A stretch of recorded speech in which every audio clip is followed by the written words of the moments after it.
La guerre spirituelle.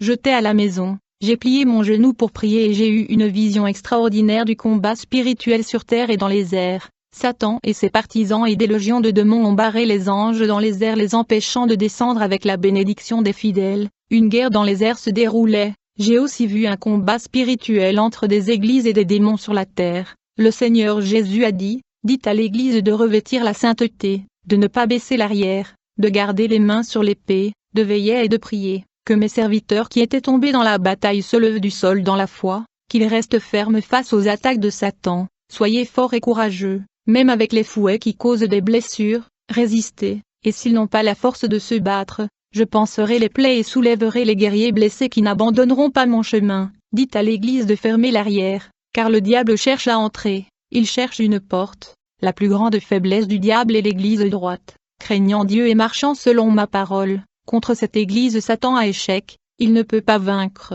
et tous ceux qui ne veulent pas veiller, Satan les attaqueront pour voler leur salut. Satan ne se lasse pas de perdre la guerre, il essaie toujours d'attaquer mon peuple, il insiste et il a du mal à vaincre l'église. Dites à l'église de dépendre de moi, je suis ta force, ne t'exalte pas à cause du fait que tu es spirituel et obéissant. Satan trouve la faiblesse au milieu de la force. Samson était fort, au milieu de sa force. Dalila a trouvé sa faiblesse et l'a fait tomber. Plus la force de l'homme était grande, sa faiblesse apparut, au milieu d'un grand manteau spirituel. L'orgueil naît dans les cœurs, ceci est le point faible de l'attaque de Satan. Dites à l'église de ne pas faire confiance à leur force, mais à ma force. Les démons étudient les forces et les faiblesses et attaquent les forces pour saper leur résistance. Mais ceux qui persévéreront, je donnerai le pouvoir de briser les forces perverses et les forteresses perverses seront détruites par l'Église pure et sainte. J'ai eu une vision, j'ai vu Satan inventer des innovations dans le monde pour être vénéré. J'ai vu un grand piège prêt à capturer le plus grand nombre d'âmes et les entraîner en enfer. Le but est d'entraîner l'humanité à la destruction. Satan et ses démons jouent mal. Les démons étudient les faiblesses de chaque chrétien sur terre pour les écarter du chemin du salut. Jésus m'a parlé avec des mots d'inquiétude disant, dis à mon peuple, ne laisse pas la chair parler plus fort, dis-leur de boire mon eau quand ils auront soif. Je tuerai les désirs de leur chair et leur envie, je les emporterai et je leur remplirai de mon esprit. Le monde ne peut pas remplir les vides qu'il y a dans leur cœur. Dites-leur de chercher mon baptême de feu pour brûler leur nature et la chair pécheuse, tuant tous les désirs des plaisirs du monde.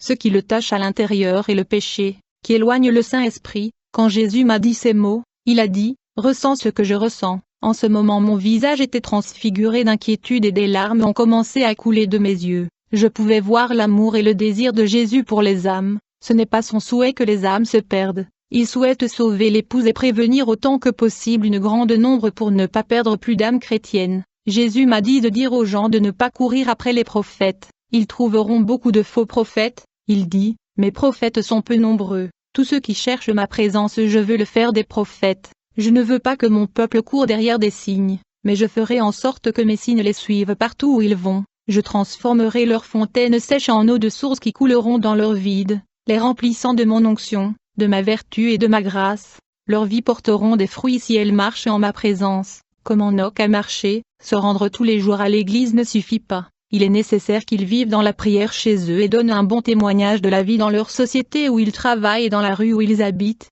Les stratégies de Satan contre les églises. Je priais, soudain mon esprit était dans le rassemblement de démons dans un lieu secret. Dans cette vision, j'ai vu Satan en réunion avec ces démons, et il a déclaré, les noms de tant de dénominations inventées par les hommes. Il y a encore des gens qui veulent faire des compromis avec leur Dieu. Dans un groupe de 50 membres, il y a toujours 3 personnes qui n'ont pas péché. Satan dit, éveillons les esprits de nombreux croyants, et pour leur dire que rien est péché, la grâce leur donne le droit d'être sauvés malgré le péché. Diffusons et propageons la discorde, la division, les accusations et faisons la guerre aux églises en leur faisant se sentir mieux que les autres injectant l'orgueil en eux. Il doit se lancer dans de vains débats et oubliant leur salut tandis que les âmes meurent. Elles seront la langue dans laquelle des discussions sont engagées. Laissons-les regarder les défauts et les péchés dans la vie des autres, et leur faire oublier la leur. Afin qu'ils n'analysent pas leur propre vie, laissez-les s'engager dans ce qui condamnera leur âme en enfer, détournons leur attention de l'œuvre de Dieu et ne les laissons pas parler de doctrine, changeons la direction de l'Évangile, empêchons-les de prêcher la vérité aux âmes perdues, et utilisons nos pasteurs pour sortir les vrais chrétiens de vraies églises. Nous devons élever nos bergers, en les emmenant aux 4 coins du monde. leurs noms seront connus dans le monde entier, des églises les chercheront et je viendrai par eux avec ma puissance et mon autorité. Faisons en sorte que les vrais chrétiens ne prêchent pas aux marchands, aux voleurs, aux meurtriers, aux toxicomanes et aux prostituées. Mettons la timidité et la peur en eux pour qu'ils se détournent de ces pécheurs, et à travers ces petites choses nous accomplirons notre objectif dans leur vie. Nous avons un grand projet installé dans ce monde du XXIe siècle. Nous allons promouvoir les scandales utilisant des chrétiens faibles, amenant les gens à se détourner de Dieu à travers les scandales. Les gens à cause de ces choses ne croiront plus aux chrétiens, ni à ceux qui disent la vérité et refuseront la vérité. Par les actes de ces chrétiens qui scandalisent l'Évangile, le peuple n'entrera plus dans les églises et ne croira plus en la parole de Dieu. Nous allons diffamer toutes les dénominations du monde, en utilisant les leaders ambitieux. Nous allons mettre les confessions en guerre, leur faisant oublier que nous en sommes responsables, que les bergers se disputent avec les âmes à cause de la dîme. En se mettant sur la tête que leurs églises se fermeront si elles n'ont pas assez de personnes, nous allons utiliser les chrétiens pour extraire les gens des églises sérieuses et les amener dans nos églises, en mettant l'esprit de confusion et en croyant que le salut est dans les dénominations pas en leur Dieu. Toutes les confessions se font la guerre, parleront mal des autres oubliant que leur guerre est contre nous. Ce conflit n'empêchera pas les âmes d'aller en enfer. Jésus m'a dit, les gens s'accrochent à des noms de dénominations, pas à ma parole. Ils sont spirituellement faibles et sont devenus une proie facile pour le diable. Satan utilise ces tactiques et beaucoup ne les surmontent pas, parce qu'ils ne sont pas construits dans ma parole. J'ai dit, Seigneur, les dénominations ne sauvent pas, mais il y a beaucoup de fausses églises qui ne prêchent pas ta parole. Beaucoup sont trompés dans ces églises. Jésus me dit, je ne veux pas de mon peuple dans ces églises. Mais vous n'avez pas compris la vision. Satan fait comprendre aux gens que ce sont les noms de leur dénomination qui sauvent, supprimant mon nom de sauveur, le remplaçant avec l'ecclésiologie. Satan retire mon nom du salut et remplace mon nom par le nom des églises. C'est moi qui ai sauvé le monde, pas une église ou une dénomination. Par contre, toute église qui a ma vérité sauvera des âmes. Il y a des églises qui sont des pierres d'achoppement de la duperie et qui mènent les gens au chemin de l'enfer. Jésus dit, ceux qui étudient ma parole auront le discernement de fausses doctrines et sortiront de ces églises corrompues, ne souscrivant pas à leurs mensonges, car ma parole éclairera et illumine. Ta parole est une lampe à mes pieds et une lumière sur mon sentier. Psaume 119, 105. Après que Jésus m'ait dit ces choses, j'ai eu une vision, j'ai vu une main noire descendre avec une miche de pain, et à l'intérieur du pain il y avait une partie jaune, et beaucoup ont mangé de ce pain et se sont réjouis. Immédiatement après cette vue, j'ai vu des poissons dévorant une plante sur le bord de la mer. Quelques minutes plus tard, ces poissons mourus, et ils flottaient dans l'eau. J'ai demandé ce que cela voulait dire à Jésus. Il a répondu, le pain que vous avez vu est ma parole, la partie jaune du pain est la contamination de ma sainte parole, la main noire que vous avez vue est la main de Satan qui a souillé ma doctrine pure, la couleur jaune de la portion du pain signifie la mort. Le poisson que vous avez vu dévorer la plante sont les âmes qui assistent aux églises de ces faux prophètes car ils sont affamés de la parole. La mort des poissons que vous avez vus lors de la consommation de la plante au bord de la mer, et la mort spirituelle ces gens qui fréquentent des églises des faux pasteurs, et la plante toxique que les poissons avaient mangée au bord de la mer à cause de la faim et le faux évangile qui ne sauve pas. Cet évangile persuade les gens de s'accrocher aux choses de ce monde comme les matériels et l'argent. Cet évangile est une plante toxique qui ne sert à rien et qui est une mauvaise graine de Satan qui a été introduit dans le cœur de nombreuses personnes qui ne porteront pas de bons fruits.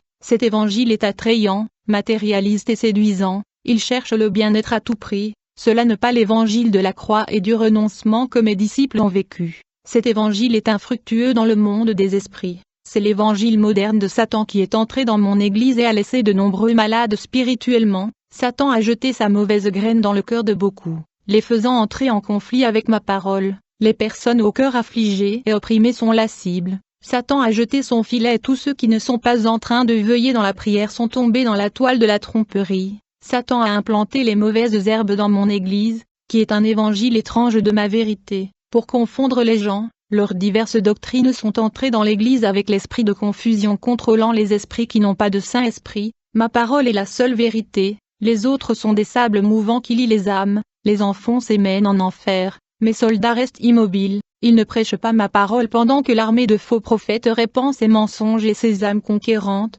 gagnant de l'espace dans les villes. Plus tard, quand je suis allé prier, mon esprit est allé jusqu'à une réunion de Satan et ses démons, ils ont parlé des enfants. Satan a déclaré, les enfants sont l'avenir de demain, Nous devons contaminer leur cœur et leurs esprits, à travers les films, les jouets et les émissions de télévision. Si nous corrompons les enfants et les adolescents, à l'avenir, il n'y aura pas d'église, ils ne seront que des temples religieux. Les coutumes des enfants des croyants qui grandissent en écoutant la parole et marchant dans l'église seront corrompues. Il y aura des dénominations, mais les personnes saintes seront finies. Les parents voient l'innocence dans le désir enfantin, mais ils ne savent pas ce qui est caché dans les dessins et les films, et la force spirituelle qui agit derrière ces dessins animés. Tous sont des graines et des semences plantées dans les cœurs des enfants. Cette génération est programmée à travers la télévision et la musique profane. Satan a vu mon esprit et m'a dit: tu ne peux rien faire pour m'arrêter. Mon esprit est revenu dans mon corps. Jésus m'a dit: mon serviteur, toutes les mauvaises choses que mon peuple voit polluent les yeux,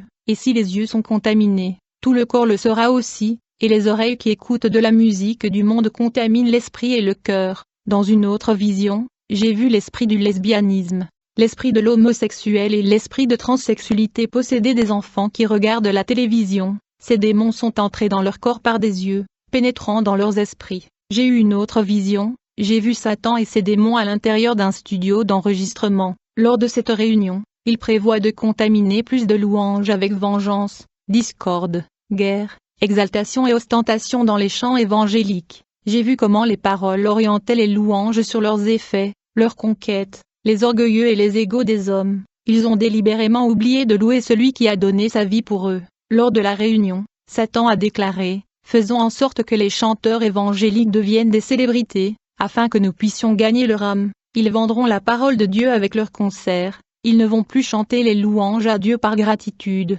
mais pour de l'argent. Leurs noms sont déjà en enfer. Puis mon esprit revint au corps. Église, vous qui êtes des soldats préparés à la guerre contre Satan, vous devez vous protéger avec l'armure des cieux contre les armées des ténèbres. Chaque verset de la Bible est une arme puissante contre votre ennemi. Si vous appliquez la parole, plus l'application de la parole sera grande, plus vous aurez d'armes, plus vous ferez de prières, plus vous serez vêtus de la puissance de Dieu. La parole de Dieu vous donnera des stratégies pour attaquer Satan et vous défendre de lui. Soit une personne enracinée dans le rocher qui est Jésus, soit endoctrinée par sa parole et soit édifiée et sanctifiée par la foi. Tout cela vous donnera la force de vaincre les légions et les épreuves. Vous êtes petits et avez un grand Dieu pour gagner vos combats. L'armement spirituel de Dieu sera donné à ceux qui le cherchent. Dans le monde spirituel, nous sommes tous égaux devant Dieu. Les mêmes capacités et armures que j'ai reçues sont également disponibles pour tous ceux qui m'entendent dans le monde spirituel. Dieu ne fait pas exception de personne.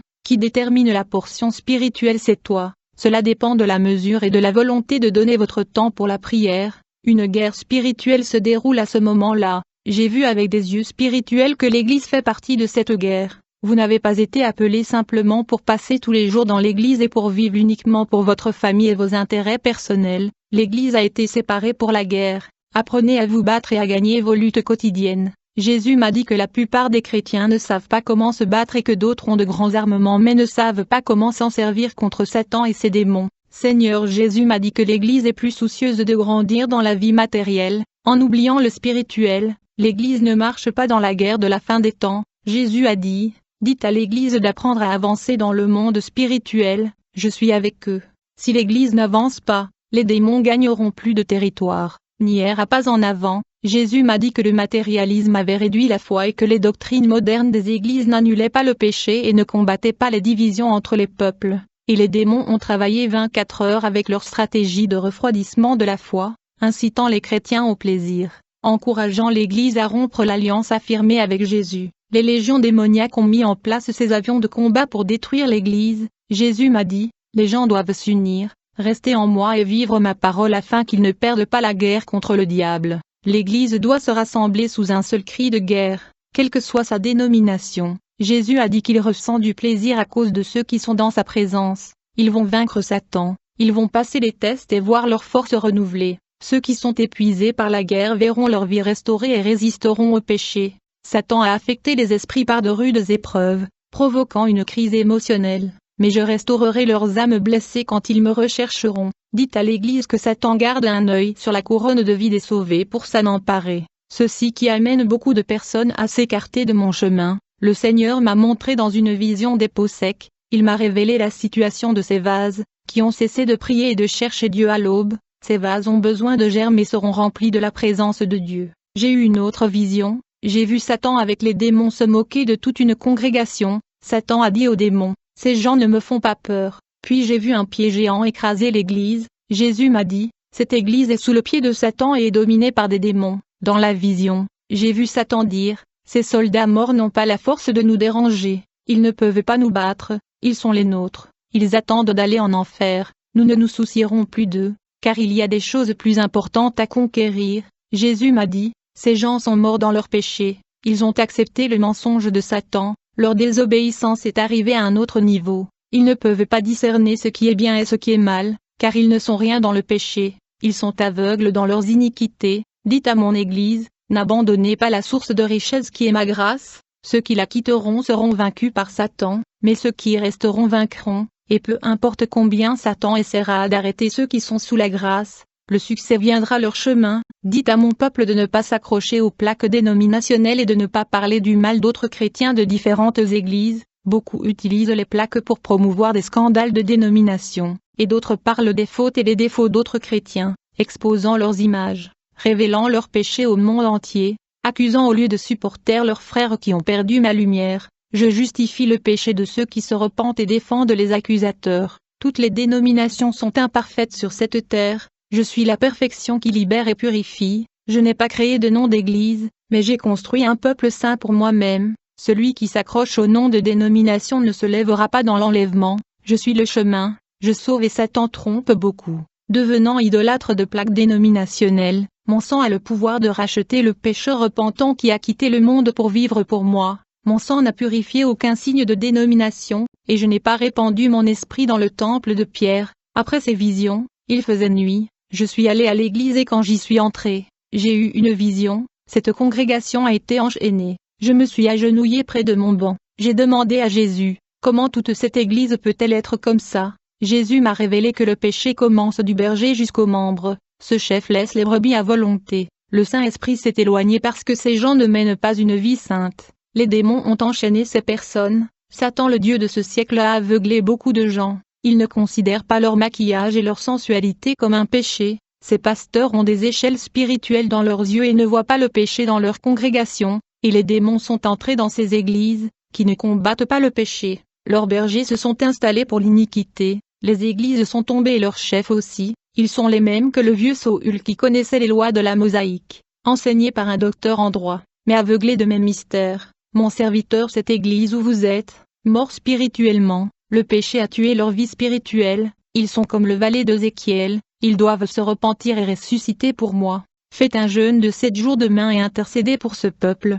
Il n'y a pas de moisson d'âme ici, leurs fruits ne sont pas mûrs pour la moisson. Si je venais aujourd'hui, personne de cette église ne se lèverait. Quand je suis entré chez moi, je priais et jeûnais pour le peuple. Pendant ma prière, j'avais la vision que les chaînes de chaque vie étaient brisées. Je levai les yeux du plafond, j'ai vu une très longue fournaise ardente qui marchait vers la chair de cette église. Cette fournaise répandait le feu liquide sur ce peuple. J'ai demandé, Seigneur, qu'est-ce que cela signifie? Il m'a répondu, ce n'est pas un réveil, je purifie ces gens avec le feu du ciel, je vais brûler leurs péchés et ensuite élever cette église. Cette nuit-là, je suis allé dans cette église et j'ai parlé de cette révélation. Le pasteur de ce ministère s'appelle Juan, il s'est repenti et a dit à l'église de faire un cri de repentance et de pardon des péchés. Ils ont fait 15 jours de prière dans l'église. Jésus a dit, serviteur, je vous donne aujourd'hui l'autonomie nécessaire pour décider du processus de restauration spirituelle de cette église. Ce que vous parlez, je le signerai dans mon livre, et cela se produira. Après que Jésus m'a donné l'autorité, j'ai déterminé un mois de prière pour le réveil. Si l'Église n'achevait pas ce mois de clameur, le Saint-Esprit ne la visiterait pas. Pendant les 30 jours de prière, tout le monde a prié ensemble et a reçu le Saint-Esprit. Ils ont prophétisé et des langues de feu ont parlé. J'ai compris le sens de ces langues. J'ai interprété le message de cette personne en espagnol. Un des dons de la langue que j'ai reçu lorsque j'ai demandé à Dieu de m'apprendre l'espagnol de manière surnaturelle. Je suis entré chez moi heureux. Quand je suis entré à la maison, j'ai plié mon genou pour prier et j'ai eu une vision extraordinaire du combat spirituel sur terre et dans les airs. Satan et ses partisans ont barré les anges dans les airs les empêchant de descendre avec la bénédiction des fidèles. Une guerre dans les airs était en train de se dérouler. J'ai aussi vu un combat spirituel entre des églises et des démons sur la terre. Le Seigneur Jésus a dit, dites à l'Église de revêtir la sainteté, de ne pas baisser l'arrière, de garder les mains sur l'épée, de veiller et de prier, que le tombé ressuscite dans la foi, et qu'il reste ferme face aux attaques de Satan. Soyez forts et courageux, même avec les fouets qui causent des blessures, résistez, et s'ils n'ont pas la force de se battre, je panserai les plaies et soulèverai les blessés des guerriers qui n'abandonneront pas mon chemin. Dites à l'Église de fermer l'arrière, car le diable cherche à entrer. La plus grande faiblesse du diable est celle de l'Église droite. Craignant de marcher selon ma parole, contre ces Satan est un échec, il ne peut pas vaincre.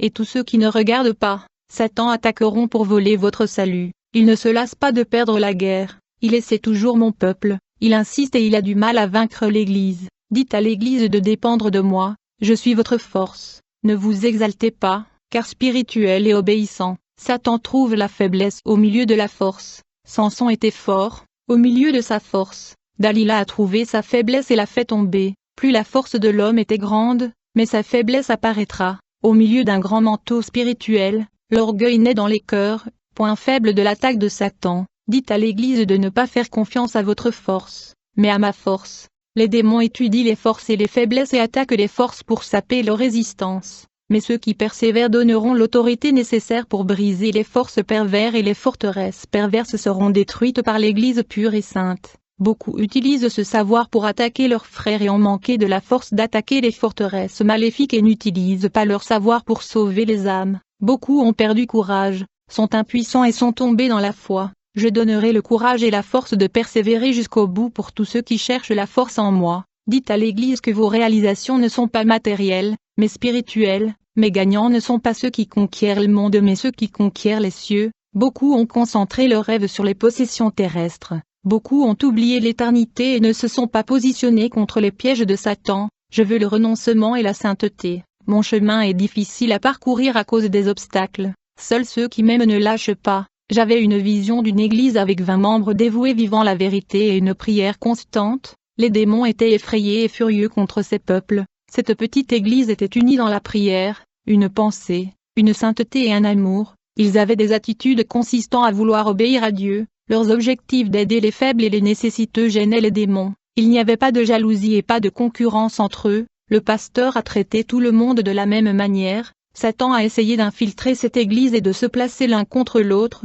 Ses plans étaient frustrés. Ils restaient unis comme une famille unie et joyeuse. Ils ont partagé leurs vêtements et leur nourriture pour les personnes dans le besoin. Ils ont été scellés dans l'amour. Ils ne se sont pas plaints à Dieu d'être pauvres. Ils n'ont pas pressé Dieu contre le mur pour demander des bénédictions et subvenir à leurs besoins. Ils ont tout laissé entre les mains de Dieu. Leurs intérêts étaient dans ce qui est spirituel. Leurs normes doctrinales sont de suivre les statuts de Jésus, en restant ensemble et fermes. Dans une autre vision, Jésus m'a montré des églises spirituellement malades à cause d'hérésie, de fausses doctrines et de l'évangile de tromperie. Ces églises étaient si faibles qu'elles n'avaient pas la force de combattre les légions démoniaques. Ces églises étaient anémiques, et les démons ont détruit le peuple de ces églises avec de fausses guérisons, trompant beaucoup d'âmes. Les démons ont détruit les relations et la vie conjugale, provoquant le divorce et jetant beaucoup de gens dans la misère et la dette. Tout cela s'est passé à l'intérieur d'une église. Les faux bergers ont jeté leurs filets de pêche et ont transporté de nombreuses âmes au diable. Les démons ont infiltré l'esprit des gens pour ne pas les laisser rechercher des pasteurs sérieux qui sont attachés à la vérité. J'ai aussi vu des chrétiens sortant d'églises sérieuses se rassembler dans de fausses églises pour se laisser tromper. Beaucoup de pasteurs de ces fausses églises ne connaissaient pas la vérité, car ils avaient fait de faux séminaires théologiques. Ils n'ont pas été libérés, ils sont morts et ils sont allés en enfer. Jésus m'a montré des pasteurs qui connaissaient la vérité et ont commencé à travailler sérieusement. Cependant, leurs ambitions les ont fait détourner et ils ont commencé à enseigner le faux évangile. Jésus m'a montré qu'une guerre spirituelle était en cours. Ceux qui ont été perdus ont été emprisonnés par des démons. Ils ont cédé au péché et ont perdu toute autorité donnée par Dieu pour maîtriser les démons. Ceux qui ont été vaincus par le péché sont devenus des esclaves de démons, et le péché de leur vie a donné un terrain légal aux démons pour opérer. Les rares qui sont restés dans cette guerre ont immobilisé les démons. Jésus apporta un message disant, « Je ne veux pas que mon travail soit égal aux œuvres de la chair. Dites à mon peuple de laisser le Saint-Esprit prendre en charge la direction de sa vie et d'achever l'œuvre. L'Église a donné du plaisir à chair. Ils sont chaleureux en ma présence. Ils veulent me servir et servir le monde. Ils mélangent ce qui est saint avec ce qui est du monde. Il ne sert à rien de vouloir être un saint marchand dans la pratique du monde. Ceux qui me plaisent ne vivent plus pour le monde. Ils me livrent leur vie dans la sainteté et me laissent gouverner leur vie. Dis à mon peuple, ne vis pas une vie incomplète en ma présence, leur double vie ne me plaît pas, je veux que tu vives entièrement pour moi, en accomplissant ma parole. Je ne veux pas d'un serviteur divisé entre le monde et mes voies. Beaucoup sont à l'église depuis plus de 10 ans mais ne me connaissent pas et n'ont pas eu de vrai rendez-vous avec moi. Je veux être le propriétaire de leur vie, mais ils ne veulent pas se rendre à ma parole. Maladie. Le Seigneur Jésus m'a montré une vision. J'ai vu des frères pleins de maladies et souffrant énormément. J'ai demandé, Seigneur, pourquoi sont-ils malades? Jésus m'a dit, c'est à cause de la désobéissance. Je leur ai commandé de parler de ma parole et de gagner des âmes, mais ils ont résisté à ma voix, ils ont prié et leurs prières n'arrivent pas dans les cours célestes, ils ne veulent pas faire amende honorable avec moi, et leurs prières ne feront jamais bouger les mains de mon Père, s'ils marchent sur mon chemin et me permettent d'être le maître de leur vie, étant mes serviteurs qui corrigent leurs fautes, je ferai un grand miracle dans leur vie,